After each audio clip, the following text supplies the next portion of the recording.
bèn rón vô mò sầm lạp nó đi mình nè chỉ môi là môi tôi mình là bèn rón nó bơi bèn rón này chẳng là đỡ tao nó cái giống là bơ cô tao nắng nó khơi kiểu đỡ tao đó châu thằng khơi nó tao bát thầm năng tao mà xu này vay cho xu ấy vay cho bèn rón tao ná về tháng nó tua bèn sâu đấy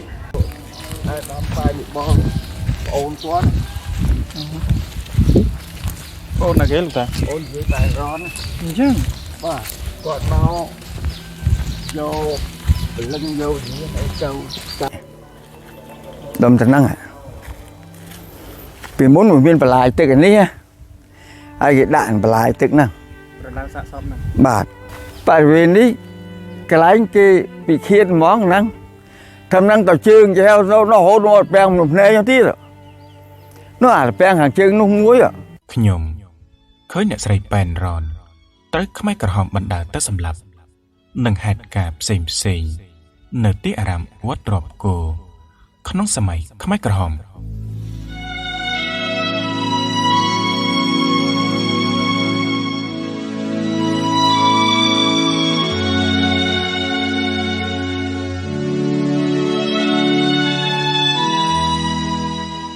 មុនឡើងកាន់អំណាចនៅថ្ងៃទី17ខែមេសាឆ្នាំ1975ខ្មែរក្រហមធ្លាប់ត្រូវបានអនុវត្តសាកល្បងជាបណ្ដាបន្ទាប់ពីសិក្សាទ្រឹស្ដីមនោគមវិជ្ជាកុម្មុយនីសដូចជាការចម្លៀសប្រជាជនការរស់នៅជាសមូហភាពតាមរយៈការមើលគំរូនៃការអភិវឌ្ឍប្រទេសតាមបែបរបបសង្គមនិយមនៅតាមបណ្ដាប្រទេសមួយចំនួននិងដែលលេចធ្លោជាងគេដែលធ្លាប់ត្រូវបានអនុវត្តរួចមកហើយនៅចន្លោះបរិបទសង្គ្រាមត្រជាក់នោះគឺចិននៅក្រោមការដឹកនាំរបស់លោកប្រធានម៉ាស៊ីតុងសហភាពសូវៀត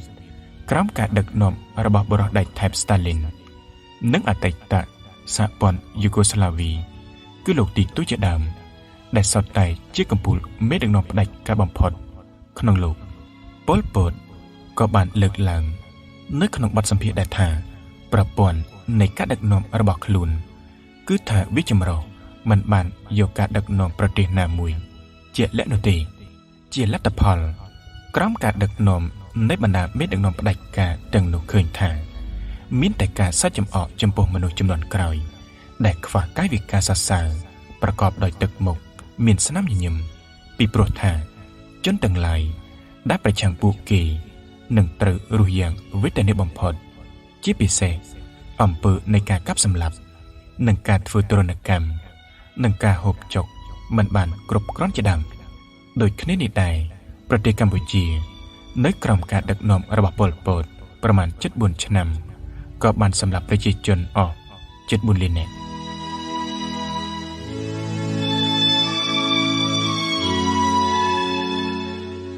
នៅថ្ងៃទី17ខែមេសាឆ្នាំ1975ជាថ្ងៃដ៏មហាអស្ចារ្យរបស់ក្រុមខ្មែរក្រហមពួកគេបានវាយយកទីក្រុងភ្នំពេញបានដោយជោគជ័យនៅបន្ទាប់ពីបានហុំព័ទ្ធទីក្រុងនេះឲ្យនៅឯកោក្នុងរយៈពេលមួយដ៏យូរចំណុចដែលលេចធ្លោជាងគេនឹងត្រូវបានដឹងជាទូទៅនោះគឺនៅបន្ទាប់ពីខ្មែរក្រហមជួទីក្រុងភ្នំពេញភ្លាមនិងដែលក្រោយមកបន្តិចគឺការស្រែកយ៉ាងខ្លាំងរបស់ពួកខ្មែរក្រហមបង្ខំឲ្យប្រជាជនចាកចេញពីផ្ទះសម្បែងរបស់ខ្លួនក្នុងរយៈពេលខ្លីដោយប្រើពាក្យថាចេញត្រឹមតែរយៈពេល2ទៅ3ថ្ងៃប៉ុណ្ណោះហេតុផលនៃការជំនះរបស់ខ្មែរក្រហមដ៏សម្បត្តិបំផុតនោះគឺខ្លាចសហរដ្ឋអាមេរិកទម្លាក់គ្រាប់បែកនិងបោះសម្បត្តិខ្មាំងជាដើមតាមការពិតអាមេរិកបានដកទ័ពចេញពីវៀតណាមខាងត្បូងតាំងពីឆ្នាំ1973បោកម្លេះប៉ុន្តែអ្វីដែលខ្មែរក្រហមមានចេតនាចម្បងនៅក្នុងការជំនះប្រជាជនចេញពីទីប្រជុំជននានាហើយពួកគេដែលជាមុខសញ្ញានៃការសម្លាប់របស់ក្រុមខ្មែរក្រហមនៅពេលក្រោយមកនោះគឺការយកប្រជាជនស្លូតត្រង់ទាំងនោះទៅចូលរួមកសាងប្រទេសក្រោមផែនការរបស់ខ្លួនក្នុងការកសាងប្រទេសចេញពីកណ្ដាប់ដៃរបស់ពួកគេដោយខ្មែរក្រហមបានយកគំរូនៃការកសាងប្រទេសកម្ពុជានៅក្នុងសម័យអង្គរកាលពីជាង800ឆ្នាំមុនពលគឺចន្លោះពីសតវត្សទី9ដល់សតវត្សទី13ដែលក្រុមខ្មែរក្រហម បានហៅគោលនយោបាយរបស់ខ្លួនជាផ្លូវការនោះថាគោលនយោបាយមហាលុតផ្លោះមហាអស្ចារ្យខ្មែរក្រហមតែងតែគិតថាទ្រឹស្ដីដែលខ្លួនបានដាក់ចេញនេះពិតជាត្រឹមត្រូវហើយពួកគេច្បាស់ណាស់ថានឹងទទួលបានជោគជ័យនឹងđạtទៅដល់គោលដៅសង្គមនិយមមុនគេលើបណ្ដាប្រទេសទាំងឡាយដែលអនុវត្តនៅទ្រឹស្ដីកុម្មុយនីសដើម្បីឲ្យអ្វីដែលខ្លួនបានដាក់ចេញអាចដំណើរការទៅបានព្រមទាំងមិនចង់ឃើញការរារាំងពីសំណាក់បច្ចាមិត្តរបស់ខ្លួនខ្មែរក្រហមបានប្រាប់ពាក្យស្លោកផ្សេងដើម្បីប្រាប់ទៅដល់អ្នកដែលមានគំនិតប្រឆាំងដូចជាសាព្រោះនៅពាក្យស្លោកថាកង់ប្រវត្តិសាស្ត្រទៅមុខហើយអ្នកណាលូកដៃដាច់ដៃអ្នកណាលូកជើងដាច់ជើងដែលអត្ថន័យនេះពួកខ្មែរក្រហមចង់រំលឹកថាហាមតវ៉ានឹងពួកគេដូច្នេះការផ្ដាំចម្លៀសប្រជាជនចេញពីទីក្រុងនិងទីប្រជុំជននានាដើម្បីឈានទៅរកការអនុវត្តយ៉ាងពេញលេញនៅផែនការរបស់ខ្លួនដោយប្រើកម្លាំងមនុស្សឲ្យធ្វើការទាំងយប់ទាំងថ្ងៃគ្មានពេលសម្រាកដែលលទ្ធផលចុងក្រោយនៃទង្វើរបស់ពួកគេបានធ្វើឲ្យប្រជាជនទាំងនោះត្រូវបានខ្មែរក្រហមយកទៅសម្លាប់ក្រោមបទចាប់ប្រកាន់ដែលគ្មានមូលដ្ឋានរឹងមាំឬគ្មានសមហេតុផលអ្វីបន្តិចសោះដូចជាចាត់អ្នកទាំងនោះថាជាភ្នាក់ងារ CIA សហរដ្ឋអាមេរិកអ្នកនោះជាភ្នាក់ងារ KGB របស់សហភាពសូវៀតនិងជាចារកិច្ចរបស់វៀតណាមជាដើម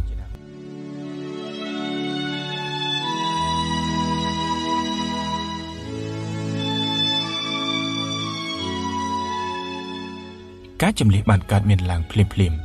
ដោយគិតថាត្រឹមតែរយៈពេល3ថ្ងៃប៉ុណ្ណោះអង្គការនឹងឲ្យពួកគេវិលត្រឡប់មកកន្លែងដើមវិញក៏ប៉ុន្តែក្នុងស្មារតីប្រជាជននៅពេលនោះទិសដៅនៃការជំលះមិនដឹងថាត្រូវទៅដល់ទីណាឲ្យពិតប្រាកដនោះទេព្រោះអង្គការស្រែកថាទៅមុខជារហូតទិសដៅនៃការជំលះខ្លះមានល្បឿនយឺតជាងក្តាមឬសត្វអណ្ដាកទៅទៀតច្បាស់ណាស់ខ្មែរក្រហម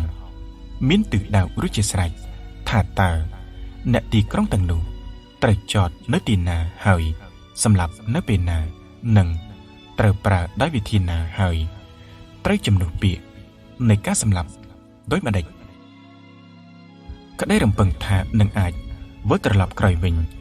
ចេះតែលែងមានសង្ឃឹមចំណែកស្បៀងដែលប្រជាជនបានដាក់តាមខ្លួននោះកាន់តែខើចបន្តិចម្ដងក៏ព្រោះតែមិនដឹងថាអង្គការបានកំណត់ជោគវាសនារបស់ខ្លួនរួចជាស្រេចទៅហើយថាមុននឹងក្រោយពលរដ្ឋស្លូតត្រង់ទាំងនោះនឹងត្រូវតែស្លាប់ដោយគ្មានលក្ខខណ្ឌ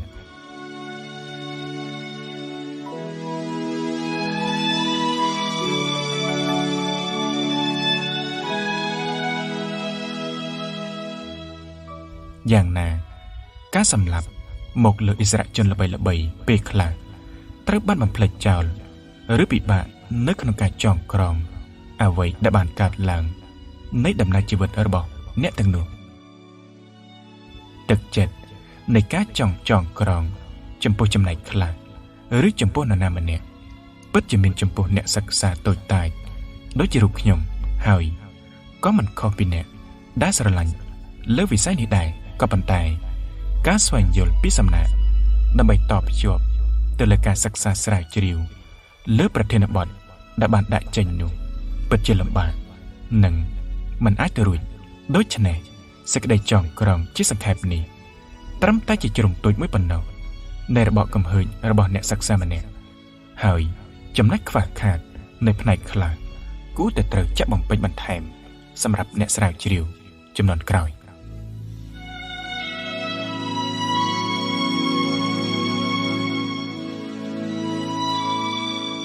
ផ្អែកតាមឯកសាររបស់មជ្ឈមណ្ឌលឯកសារកម្ពុជាបានចេញផ្សាយកាលពីថ្ងៃទី5ខែមករាឆ្នាំ2005ដែលបានធ្វើបច្ចុប្បន្នភាពស្ដីពីទីតាំងសម្រាប់មនុស្សនៅក្នុងសម័យខ្មែរក្រហមគូបញ្ជាក់ថានៅក្នុងស្រុកបាទីមានកន្លែងសម្រាប់មនុស្សនៅសម័យខ្មែរក្រហមយ៉ាងតិច4កន្លែងដែលក្នុងនោះរួមមានទី1វត្តសុភីហៅវត្តកកទី2ត្រពាំងស្ទង និងត្រពាំងអណ្ដូង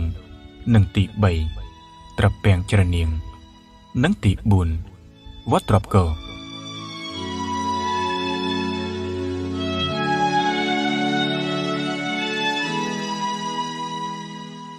នៅថ្ងៃទី16ខែមីនាឆ្នាំ2025លោកខឹមស្រស់បានចុះទៅសិក្សាស្វែងយល់បន្ថែម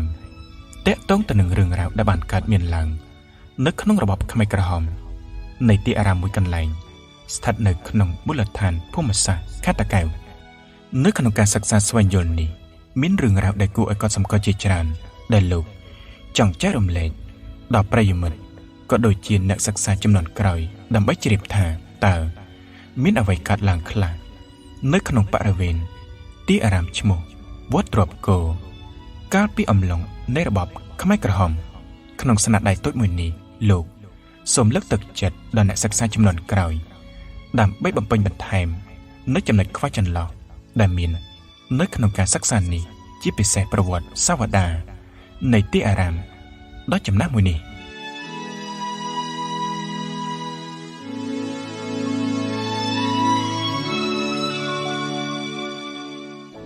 ក្នុងដំណើរស្វែងយល់ពីរបបខ្មែរក្រហមដែលកើតមានឡើងនៅក្នុងបរិវេណវត្តទ្របកោនេះអ្នកស្រាវជ្រាវបានជួបសម្ភាសជាមួយនឹងលោកព្រឹទ្ធាចារ្យពីររូបនោះគឺព្រឹទ្ធាចារ្យភោគណាំងអាយុ78ឆ្នាំស្ថិតនៅក្នុងភូមិត្រកៀតឃុំត្រពាំងសាបស្រុកបាទីខេត្តតាកែវចំណែកព្រឹទ្ធាចារ្យមួយរូបទៀតឈ្មោះអ៊ុំយ៉នអាយុ80ឆ្នាំស្ថិតនៅក្នុងមូលដ្ឋានជាមួយគ្នាលោកព្រឹទ្ធាចារ្យទាំងពីរជាសាក្សីកម្រដែលបានដឹងពីរឿងរ៉ាវដែលបានកើតមានឡើងនៅក្នុងមូលដ្ឋានរបស់លោកទាំងពីរនាសម័យខ្មែរក្រហមសម្រាប់អ្នកស្រាវជ្រាវរូបនេះយល់ឃើញថាវាហាក់ដូចជាចង់យឺតពេលទៅហើយចំពោះការមកស្វែងយល់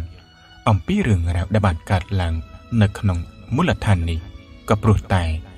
ព្រឹទ្ធាចារ្យផ្សេងលោកមានវ័យចំណាស់ខ្លាំងណាស់ទៅហើយនិងខ្លះទៀតភាគច្រើនទទួលមរណភាពព្រឹទ្ធាចារ្យភោគណាំងដែលមាននីតិជាប្រធានគណៈកម្មាធិការវត្តទ្របកោនិងព្រឹទ្ធាចារ្យអ៊ុំយ៉នអនុញ្ញាតឲ្យអ្នកស្រាវជ្រាវយើងធ្វើបទសម្ភាសន៍ដោយក្តីរីករាយ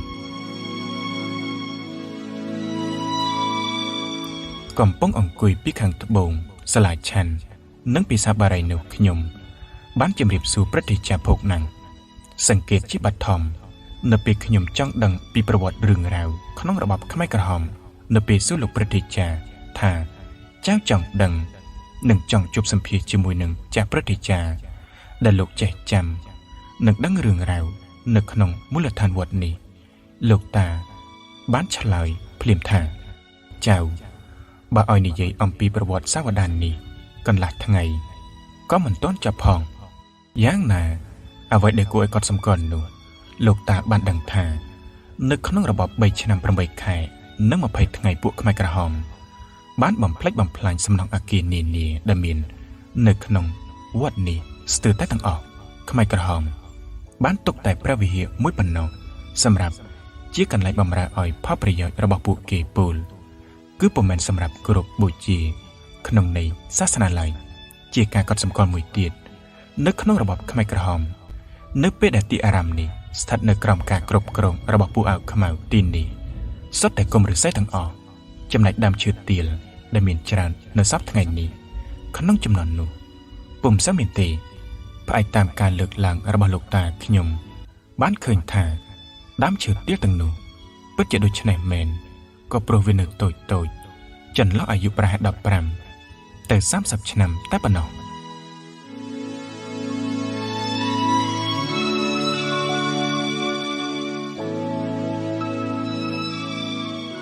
នៅក្រោយរបបខ្មែរក្រហមក្នុងព្រះវិហារនោះមានផ្ទាំងគំនូរសម័យបុរាណនិងព្រះពុទ្ធរូបមួយអង្គចំពោះផ្ទាំងគំនូរនៅក្នុងជញ្ជាំងព្រះវិហារពីខាងក្នុងមានការខូចខាតភាគច្រើនជាអន្លើនិងត្រូវបានជួសជុលនៅសម័យក្រោយមកទៀតលោកតាបញ្ជាក់ថាគំនូរបុរាណទាំងនោះ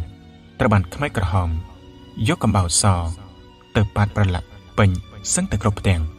ចំណែកព្រះពុទ្ធរូបមួយអង្គក្រុមខ្មែរក្រហមពុំបានធ្វើអ្វីឡើយតាមការសន្និដ្ឋានរបស់លោកតា មូលហេតុនៅត្រង់ថាបដិមាព្រះពុទ្ធរូបអង្គធំ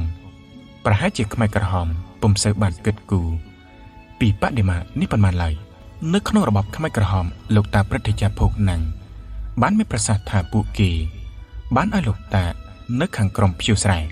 បន្ទាប់ពីទំនេរភៀវស្រែលោកតាបានដាក់ខ្វៀលគោនៅជុំវិញបរិវេណវត្តនិងជារឿយៗលោកតាព្រឹទ្ធាចារ្យក៏បានដើរចូលក្នុងវត្តដែលជាកន្លែងខ្មែរក្រហមធ្វើការផងដែរនៅពេលសួរថាហេតុអ្វីបានជាលោកតា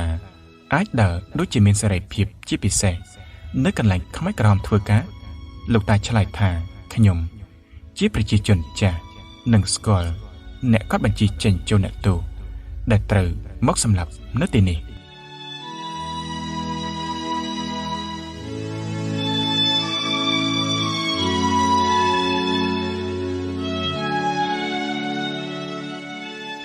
ការចងចាំដ៏គួរឲ្យសង្វេគ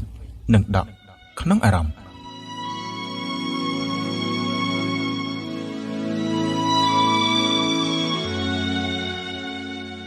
និយាយដល់ការសម្លាប់អ្នកទោសវិញជាការកត់សម្គាល់និងចងចាំរបស់លោកតាបានដឹងនិងឃើញថាអ្នកទោសតែងតែដឹកមកពីគ្រប់ទីកន្លែងដោយឡានរបស់ចិនមកពីទិសខាងកើតគឺតាមច្រកខ្លងទ្វារដែលលោកតាចង្អុលនៅម្ដុំខ្លងទ្វារវត្តទ្របកោសប្តាហ៍ថ្ងៃក្នុងមួយឡានយ៉ាងតិចមានមនុស្ស30ទៅ50នាក់នៅពេលចុះមកភ្លាមនៅខាងមុខវត្តមានតាអឹមតាអ៊ុងជាអ្នកវិញខ្សែពីធៀងថ្នោតសម្រាប់ចងអ្នកទោសនិងកម្មភិបាលផ្សេងទៀតចាំចាប់អ្នកទោសចងស្លាប់សេកទៅក្រោយរួចបណ្ដាអ្នកទោសទាំងនោះទៅសម្លាប់ម្ដងជាខ្សែរាប់រយនាក់ដោយចាប់ពីខ្លងទ្វារសម្ដៅទៅកាន់ទីទួលមួយឈ្មោះថាទួលត្រពាំងស្ទងដែលបច្ចុប្បន្នហៅថាចំការត្រពាំងស្ទងដែលមានទីតាំងស្ថិតនៅចម្ងាយប្រហែល150ម៉ែត្រចេញពីរបងវត្តទ្របគោភាគខាងជើងបច្ចុប្បន្នទស្សនភាពយ៉ាងតិច3ធ្វើឲ្យព្រឹទ្ធាចារ្យភោគណាំងចងចាំមិនភ្លេចនៅក្នុងព្រឹត្តិការណ៍ដ៏សែនទុក្ខសោករកថ្លៃមិនបាននោះគឺទី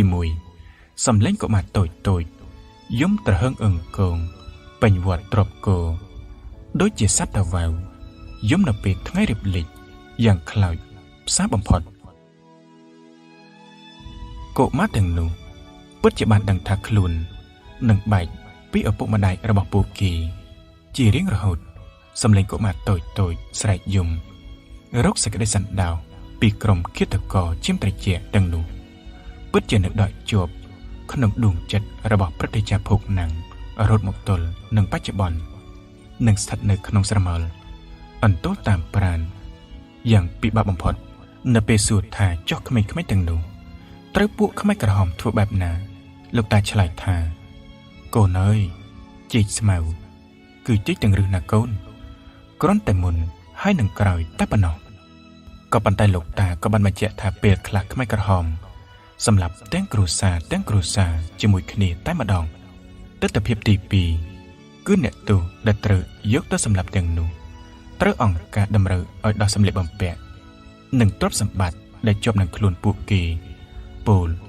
គឺត្រូវដោះចេញហើយដាក់នៅពីខាងត្បូងឈៀងខាងលិចព្រះវិហារជាគំនរមួយធំរួចបណ្ដាពួកគេទៅសម្លាប់ចោលទស្សនភាពទី3សំឡេងស្រែកសុំអង្វរពីអ្នកទោសភាគច្រើនសុំឲ្យទុកជីវិតដល់ពួកគេផងមានអ្នកទោសខ្លះទៀតស្រែកសួរអង្គការខ្មែរក្រហមថាតើពួកខ្ញុំខុសអ្វីម្ដេចមិនស៊ើបឲ្យដឹងការពិតជាមុនសិនអ្នកទោសខ្លះទៀតស្រឡាំងកាំងព្រោះតែអង្គការប្រើពាក្យថាទៅនៅកន្លែងថ្មីដែលក្នុងចិត្តរបស់អ្នកទោសទាំងនោះនឹកស្មានត្រឹមតែជាកន្លែងស្នាក់នៅថ្មីពិតប្រាកដដោយមិនដឹងថានេះជាពាក្យជំនួសឲ្យសេចក្តីស្លាប់ទោះតែសោះកន្លែងសម្រាប់អ្នកទោសខ្លះដូចជានៅក្រាំងតែច័ន្ទនៃស្រុកត្រាំកក់ខត្តកែវនិងជើងឯកខាងត្បូងទីក្រុងភ្នំពេញអំឡុងពេលកំពុងធ្វើសកម្មភាពសម្រាប់អ្នកទោសពួកខ្មែរក្រហមបានចាក់មេក្រូដើម្បីបន្លំការលឺសំឡេងអ្នកទោសស្រែក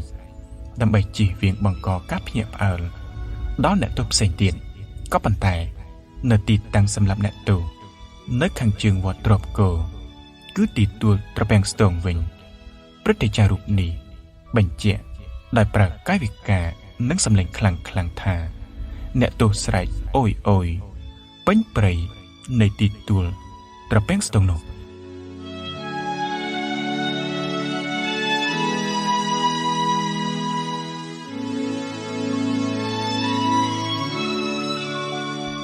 ខ្ញុំឃើញអ្នកស្រីប៉ែនរ៉នផ្ទាល់នឹងភ្នែក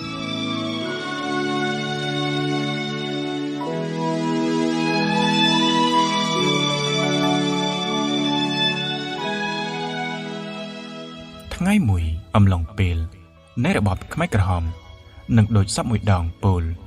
គឺនៅពេលព្រឹទ្ធាចារ្យភោគនឹងកំពុងខ្វៀលគោចម្ងាយប្រហែល50ម៉ែត្រពីទីតាំងដែលខ្មែរក្រហមតែងបណ្ដាមនុស្សទៅសម្លាប់ចៃដន្យអ្វី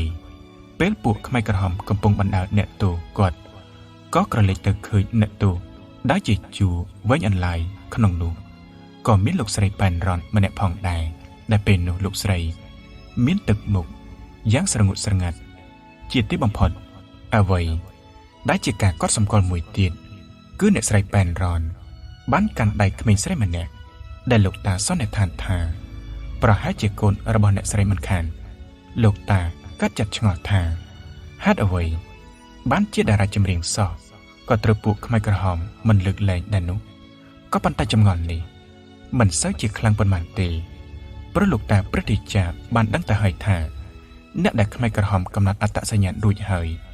ទោះអ្នកនោះមានឋានៈបែបណាក៏ដោយក៏គ្មានប្រយោជន៍អ្វីដែរដើម្បីបញ្ចប់ការសង្ស័យនៅពេលនោះលោកតាបានដើរទៅសួរមនុស្សពីរនាក់ដែលជាកម្មាភិបាលខ្មែរក្រហមទី1អ្នកកត់បញ្ជីស្នាមយកអ្នកទោសទៅសម្លាប់ឈ្មោះទូចក៏បានបញ្ជាក់ប្រាប់ថាអ្នកនោះដែលមានកូនស្រីដែលត្រូវអង្គការយកទៅសម្លាប់ពិតជាលោកស្រីប៉ែនរ៉នមែនដែលជាតារាចម្រៀងពិតប្រាកដនិងបុគ្គលទី2អ្នកដែលសម្លាប់អ្នកទោសចូលទៅក្នុងមរណដៅអ្នកសម្លាប់អ្នកទោសចូលទៅក្នុងរណ្ដៅនោះបានប្រាប់មកលោកតាថាគេបានយករូបថត3សន្លឹកដែលជាប់ខ្លួនលោកស្រីប៉ែនរ៉នសោកនៅចន្លោះគៀវកូនត្នោតនៅក្បែររណ្ដៅនោះព្រឹទ្ធាចារ្យភោគណាំងចង់ដឹងការពិតក៏សុំអ្នកសម្លាប់អ្នកទោសនោះទៅមើលរូបថតដោយដែលបានប្រាប់នោះនៅពេលទៅដល់ទីតាំងនៃការសម្លាប់នោះស្រាប់តែឃើញរូបថតអ្នកស្រីប៉ែនរ៉ន3សន្លឹកដូចគ្នាពោលគឺថតនៅពាក់កណ្ដាលខ្លួនសក់ខ្លាញ់ញញឹមតាមការចង់ដឹងរបស់លោកតាពិតជាបានរកចម្លើយឃើញថានារីម្នាក់ដែលបានដឹកដៃក្មេងស្រីម្នាក់ឆ្ពោះទៅរណ្ដៅសាកសពពិតជាអ្នកស្រីប៉ែនរ៉នប្រកាសមែនអ្នកដែលបានស្គាល់នឹងឃើញលោកស្រីប៉ែនរ៉ននៅក្នុងចំនួននោះរស់នៅតិចណាស់ហើយមួយក្នុងចំណោមនោះនៅសល់តែលោកតាប៉ុណ្ណោះនេះបើតាមការកត់សម្គាល់របស់លោកតានៅពេលកំពុងផ្ដល់បទសម្ភាសន៍លោកតាព្រឹទ្ធាចារ្យបានមានប្រសាសន៍ថាអ្នកដែលបានឃើញដូចជាលោកតាអឹមតាអ៊ុងដែលលោកតាទាំងពីរជាអ្នកវិញខ្សែត្នោតសម្រាប់ចង់អ្នកទោសយកទៅសម្លាប់នៅទីទួលខាងជើងវត្តទ្របគោនិងដែលក្រោយមកពលគឺនៅឆ្នាំ1979បានក្លាយទៅជាគណៈកម្មាធិការវត្តទ្របគោដែលបានដឹងនិងឃើញលោកស្រីប៉ែនរ៉នស្លាប់នៅទីនោះផងនោះពេលនេះលោកទាំងពីរទទួលមរណភាពអស់ទៅហើយដើម្បីផ្ដោតទំនុកចិត្តចំពោះខ្លួនឯងនិងជូនលោកអ្នកស្ដាប់ផងនោះខ្ញុំដែលជាអ្នកស្វែងយល់ខ្ញុំក៏បានសួរសំណួរមួយទៀតទៅដល់ព្រឹទ្ធាចារ្យភោគណាំងអាចជាការជំរះមន្ទិលសង្ស័យក្នុងចិត្តរបស់ខ្ញុំថាហេតុអ្វីបានជាលោកតាចាប់អារម្មណ៍លោកស្រីប៉ែនរ៉នជាងអ្នកផ្សេងទៀតនៅក្នុងក្រសែភ្នែកលោកតានៅពេលនោះលោកតាបានឆ្លើយថាក្នុងមួយជីវិតរបស់លោកតាធ្លាប់បានឃើញលោកស្រីប៉ែនរ៉នសម្ដែងនៅនឹងភ្នែកចំនួន5ដងទី1បានឃើញអ្នកស្រីប៉ែនរ៉ននៅវត្តច័ន្ទរាំងសីនៅពេលលោកតាបួសជាព្រះសង្ឃមានអាយុ16ឆ្នាំនិងទី2កន្លែងមហោស្រពក៏បានឃើញលោកស្រីប៉ែនរ៉នទៀតដែលពេលនោះលោកតានៅជាព្រះសង្ឃនិងទី3ឃើញនៅវត្តបទុមដែលពេលនោះសម្ដេចព្រះនរោត្តមសីហនុយាងទៅសម្ពោធសមិទ្ធផលនៅក្នុងវត្តនិងទី4ឃើញលោកស្រីប៉ែនរ៉ន នៅខេត្តស្វាយរៀងដែលពេលនោះលោកស្រីទៅច្រៀងជាមួយនឹងលោកតាស៊ិនស៊ីសាមុតនិងទី5ចុងក្រោយគឺឃើញនៅពេលដែលខ្មែរក្រហមយកលោកស្រីប៉ែនរ៉នមកសម្លាប់នៅទីទួលនៃវត្តទ្របកូនេះអ្វីដែលធ្វើឲ្យលោកតាចង់ចាំមុខមាត់របស់លោកស្រីប៉ែនរ៉នមួយទៀតនោះគឺបទចម្រៀងរបស់អ្នកស្រីដែលតែងតែភ្ជាប់ជាមួយនឹងរូបថតលោកស្រីប៉ែនរ៉នតែម្ដងហេតុដូច្នេះគ្រាន់តែឮសំឡេងច្រៀងក៏ដឹងថាជាអ្នកណាច្រៀងឲ្យប្រកាសដែរម្យ៉ាងទៀតអ្នកចម្រៀងពីចំនួនដើមល្បីមួយគឺល្បីរន្ទឺកេះឈ្មោះណាស់ហេតុដូច្នេះការចងចាំពីលោកអ្នកសិល្បៈទាំងនោះមានភាពច្បាស់លាស់បំផុតក្រោយពីសម្ភាសជាមួយនឹងព្រឹទ្ធាចារ្យភោគណាងរួចមកខ្ញុំមានឱកាសទទួលបានការអនុញ្ញាតពីលោកតាមួយរូបទៀតនោះគឺព្រឹទ្ធាចារ្យអ៊ុំយ៉នលោកតាអ៊ុំយ៉នបាននាំខ្ញុំទៅដល់អតីតកន្លែងដែលខ្មែរក្រហមយកមនុស្សទៅសម្លាប់ដែលមានទីតាំងនៅខាងជើងវត្តទ្របកូប្រហែល150ម៉ែត្រទីតាំងនៃការសម្លាប់នោះពិតជាទីទួលមួយដែលដាច់ឆ្ងាយពីភូមិនេះពេលនេះនិងក៏កាន់តែស្ងាត់នៅក្នុងសម័យខ្មែរក្រហមដែរនេះបើតាមការបញ្ជាក់របស់ព្រឹទ្ធាចារ្យអ៊ុំយ៉ន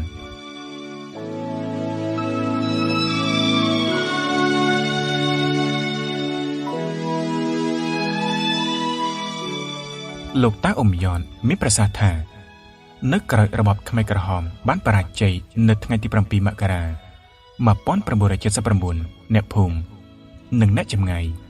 មិនដឹងមកពីទីណាខ្លះបានមកកោះសាកសពទាំងនោះដើម្បីរករបស់មានតម្លៃអ្វីដែលគួរឲ្យកត់សម្គាល់នោះគឺសាកសពជនរងគ្រោះនៅមានសភាពស្រស់ញញឹមនៅឡើយសាកសពស្ត្រីខ្លះហើមគួរឲ្យសង្វេគនិងអាណិតអាសូររកពាក្យថ្លៃមិនឃើញមិនដឹងជាអ្នកទាំងនោះខុសអ្វីនិងមិនដឹងកូនចៅរបស់អ្នកណានោះទេប៉ុន្តែ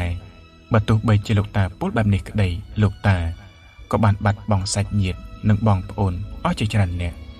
មិនខុសពីប្រជាជនដទៃផ្សេងទៀតនោះទេចំពោះដំណឹងដែលថាអ្នកស្រីប៉ែនរ៉នត្រូវបានខ្មែរក្រហមសម្លាប់នៅទីទួលត្រពាំងស្ទងនេះត្រូវបានសាច់ញាតិរបស់លោកស្រីរួមមានលោកស្រីប៉ែនរ៉មនិងប្អូនប្រុសឈ្មោះប៉ាន់វិបុលបានធ្វើពិធីតាមបែបប្រពៃណីដោយនាំដួងវិញ្ញាណរបស់លោកស្រីដែលនៅវិលវល់មិនទាន់ទៅណានោះឲ្យគាត់ទៅកាន់កន្លែងដ៏សមគួរនិងកុំឲ្យអភ័ព្វដូចជាតិនេះទៀតនេះបើតាមការបញ្ជាក់របស់ព្រឹទ្ធាចារ្យអ៊ុំយ៉នព្រឹទ្ធាចារ្យភោគណាំងបានជូនខ្ញុំទៅមួយចេតិយមួយកន្លែងដែលស្ថិតនៅពីខាងត្បូងព្រះវិហារនិងស្ថិតជាចេតិយទី1នៃផ្លូវចូលវត្តទ្របកូពីខាងកើតចេតិយនេះបើតាមព្រឹទ្ធាចារ្យភោគណាំងមានប្រសាសន៍ថាដឹកនាំនិងកសាងដោយអាដាមសូខុននិងលោកជំទាវព្រមទាំងសប្បុរសជនចិត្តឆ្ងាយដើម្បីតម្កល់អធិធាតុជនរងគ្រោះនៅក្នុងរបបខ្មែរក្រហមដែលបានយកចេញពីរណ្ដៅនៃទីទួលត្រពាំងស្ទងឬចំការត្រពាំងស្ទងឈ្មោះសប្បុរសជននិងចំនួនថវិកាដែលបានចូលរួមមានសរសេរនៅពីខាងមុខចំណែកនៅចំហៀងពីខាងជើងនៃចេតិយនោះមានសរសេរថាចេតិយតម្កល់អធិធាតុប្រជាជនដែលបានប្រឡាយពូជសាសន៍កັບសម្លាប់ឆ្នាំ1975 76ជាច្រើនពាន់នាក់នៅវត្តទ្របកូតាមការសង្កេតឃើញថាអធិធាតុដែលមាននៅក្នុងចេតិយនោះមានលលាក្បាលប្រហែល30និងឆ្អឹងស្មងជើងនិងឆ្អឹងភ្លើប្រហែល200បំណែកឬកង់និយាយជារួមបំណែកឆ្អឹងជនរងគ្រោះនេះពិតជាមិនដូចចំនួនសាកសពដោយបានបញ្ជាក់ខាងលើទេក៏ព្រោះភាពពុកផុយហើយភ្លាមនៃការជីកកកាយសពដើម្បីរកវត្ថុមានតម្លៃនៅពេលនោះអាជ្ញាធរមិនទាន់មានវិធានការរឹងមាំនៅក្នុងការថែរក្សាឡើយជាក់ស្ដែងទីតាំងសម្រាប់មនុស្សមួយកន្លែងនៅខាងត្បូងវត្តដំរីបាក់កដែលស្ថិតនៅក្នុងឃុំព្រែកញៀតស្រុកកងពិសីខេត្តកំពង់ស្ពឺថ្មីក្រោយពីរបបខ្មែរក្រហមអ្នកភូមិដែលកោះសាកសពរកវត្ថុមានតម្លៃនៅពេលនោះបានដុតឆ្អឹងទាំងនោះចោលភ្លាមនេះបើតាមលោកពូសូតស៊ន់ធ្លាប់ បានតកជាមួយនឹងឪពុករបស់លោកនៅពេលនោះហេតុដូច្នេះលលាក្បាលនិងឆ្អឹងរបស់ជនរងគ្រោះនៅទូត្រពាំងស្ទងឬចំការត្រពាំងស្ទងក៏មិនខុសគ្នាដែរព្រឹទ្ធាចារ្យភោគណាំងបានប្រាប់កន្លែងដែលដាក់អធិធាតុមួយកន្លែងផ្សេងទៀតគឺនៅជ្រុងខាងជើងភាគខាងលិចនៃព្រះវិហារដែលទីនោះក៏មានដាក់អធិធាតុជនរងគ្រោះនៅក្នុងរបបខ្មែរក្រហមដូចគ្នាក៏ប៉ុន្តែជ្រុងនៃចេតិយដាក់អធិធាតុនេះស្ទើរតែលែងឃើញអធិធាតុជនរងគ្រោះសម័យខ្មែរក្រហមទៅហើយដោយលោកតាព្រឹទ្ធាចារ្យមានប្រសាសន៍ថាគិតពីពេលឆ្នាំ1979រហូតមកទល់នៅពេលនេះពលបើគិតក្នុងឆ្នាំ2025នេះវាពិបាកនឹងនៅណាទោះជាយ៉ាងណាលោកអ្នកក៏បានដឹងថាទីណាឬផ្នែកណាមួយនៃវត្តទ្រព្យកូននេះមានកន្លែងណាខ្លះដែលបានតម្កល់ទុកអធិធាតុរបស់ជនរងគ្រោះនៅក្នុងរបបខ្មែរក្រហមយ៉ាងណាការរក្សាទុកបាននិងការចលនាពីសំណាក់ថ្នាក់ដឹកនាំពិតជាមានការប្រសើរណាស់ប៉ុន្តែផ្អែកតាមការសង្កេតផ្ទាល់គួរតែមានការថែរក្សាឲ្យបានមាំទាំជាងនេះដូចជាគួរមានកញ្ចក់មួយទៀតពីខាងក្នុងដើម្បីការពារពីការប៉ះទង្គិចពីបរិយាកាសមកលើលលាក្បាលនិងឆ្អឹងទាំងនោះឲ្យបានយូរជាងនេះតាមប្រសាសន៍របស់ព្រឹទ្ធាចារ្យភោគណាំងថាគោលបំណងនៃការកសាងចេតិយដើម្បីតម្កល់លលាក្បាលនិងអធិធាតុជនរងគ្រោះនៅក្នុងរបបខ្មែរក្រហមនេះគឺធ្វើឡើងសម្រាប់ឲ្យកូនចៅចំនួនក្រោយបានសិក្សាស្វែងយល់បន្ថែមពីគ្រោះកាចដែលធ្លាប់កើតមានមកលើប្រទេសកម្ពុជាក៏ដូចជានៅក្នុងមូលដ្ឋានរបស់អ្នកទាំងនោះមួយវិញទៀតដើម្បីឲ្យពុទ្ធបរិស័ទជិតឆ្ងាយអាចធ្វើបុណ្យឧទ្ទិសកុសលជូនទៅដល់បុព្វការីជនរបស់ខ្លួនដែលបានបាត់បង់ជីវិតនៅក្នុងរបបខ្មែរក្រហមចុងក្រោយគឺដើម្បីរំលឹកនៅថ្ងៃទី20ឧសភាដែលដើមឡើយហៅថាទិវាចុងកំហឹងនោះសម្រាប់ជាការចងចាំបំភ្លេចមិនបានជាការសម្លាប់ដ៏ឃោរឃៅបំផុតរបស់ក្រុមខ្មែរក្រហមមកលើប្រជាជនស្លូតត្រង់ដែលកាលនោះពួកគេត្រូវបានចាត់ថាជាជនក្បត់និងបដិវត្តន៍នោះការរំលឹកនៅថ្ងៃទី20ឧសភានេះទៀតសោតក៏ជាសារមួយដើម្បីទប់ស្កាត់នៅការវិលត្រឡប់មកវិញនៃអំពើប្រល័យពូជសាសន៍ដល់កំណាច់នេះ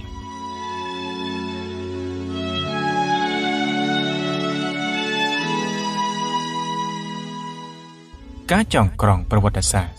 រឬព្រឹត្តិការណ៍ដែលបានកើតឡើងនៅក្នុងរបបខ្មែរក្រហមនៅតាមមូលដ្ឋានពិតជាមានសារៈសំខាន់សម្រាប់ការសិក្សាស្វែងយល់និងទុកជាស្នាដៃសម្រាប់ក្មេងជំនាន់ក្រោយម្យ៉ាងទៀតកិច្ចការនេះពិតជាបានផ្ដល់ភាពជាគំរូដល់ស្រទាប់អ្នកសិក្សាគ្រប់កម្រិតនៅក្នុងការជំរុញសន្ទុះទឹកចិត្តដល់ពួកគេថាកិច្ចការជួយកសាងសង្គមពុំចាំបាច់ទាល់តែធ្វើធំដុំដើម្បីទទួលបាននៅការសាទរពីមនុស្សជុំវិញខ្លួននៅឡើយសូម្បីតែកិច្ចការដ៏តូចមួយដែលប្រិយមិត្តកំពុងតែស្ដាប់ក៏ជាចំណែកនៅក្នុងការបំពេញនៅចំណុចខ្វះខាតនៅត្រង់ណាមួយនៅពេលណាមួយនោះក៏ថាបាននិយាយឲ្យងាយយល់វាជាសរសៃឈាមដ៏តូចហើយក៏សំខាន់ទៀតផងសូមអ្នកចំនួនក្រោយចេះរៀនលះបង់ចេះចំណាយពេលនៅក្នុងកិច្ចការតូចមួយតម្កល់ឧត្តមគតិដើម្បីសង្គមនិងពិភពលោកដ៏ស្រស់បំព្រងមួយនេះហើយយើងត្រូវឆ្លើយថាទេនិងប្រឆាំងដាច់ខាតនៅក្នុងការត្រឡប់មកវិញនៃរបបយងក្នុងដូចជារបបខ្មែរក្រហមនេះសូមឲ្យមនុស្សជាតិគ្រប់ជំនាន់គ្រប់ជាតិសាសន៍ក្នុងលោកស្រឡាញ់សន្តិភាពនិងខ្ពើមនៅពាក្យថាសង្គ្រាមដើម្បីសម្រេចបំណងនេះទៅបានលុះត្រាមនុស្សជាតិនៅក្នុងលោកយល់អំពីគុណតម្លៃនៃការអប់រំលុះត្រាតែអ្នកអប់រំគេបង្ហាញឲ្យអ្នកបន្តវេនឃើញអំពីផលជះវិជ្ជមាននៃសមិទ្ធផលដែលកើតចេញពីការអប់រំលទ្ធផលនៃផលជះជាវិជ្ជមានរបស់ការអប់រំនោះគឺការយកជាការបានសម្រាប់ការដឹកនាំស្រុកប្រកបដោយសីលធម៌គុណធម៌ដ៏ប្រពៃហើយក៏ជាក្លឹមដ៏សំខាន់សម្រាប់គ្រប់អ្នកដឹកនាំស្រុកទេនៅគ្រប់សម័យកាលដែរ